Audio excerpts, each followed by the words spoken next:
নির্ধারণ করে দেয়। ট্রাফিক উত্তর জোনে কাপ্তাই রাস্তার মাথা থেকে বদরাট হয়ে দামপাড়া পুনা ক্রসিং পর্যন্ত এবং ১৬ শহর ২ নং গেট থেকে প্রবর্তক মোড় গোলপাহাড় হয়ে জিইসি পর্যন্ত, জাকির হোসেন রোড ওয়াইল্ডলাইফ মোড় থেকে জিইসি মোড় পর্যন্ত মূল সড়কে এই ব্যাটারি চালিত রিক্সা বন্ধ রাখতে হবে। দামপাড়া পুনা হতে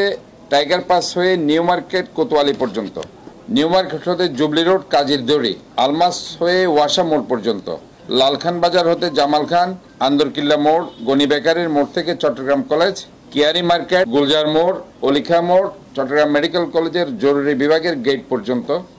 মূল সড়কে ব্যাটারি চালিত রিক্সা বন্ধ রাখতে হবে। পশ্চিম জোন দেওয়ানহাট হতে আগ্রাবাদ বাদামতলের মোড়, এক্সেস রোড, ডিটি রোড প্রধান সড়কে ব্যাটারি চালিত রিক্সা চলাচল বন্ধ রাখতে হবে। ট্রাফিক বন্দর জোন সেটা হচ্ছে বারিক বিল্ডিং এর মোড় থেকে সল্টগোলা ক্রসিং, কর্ণফুলী টানেলের গোল চত্বর, আকমল আলী রোডের মাথা, লিং রোডের প্রধান সড়কে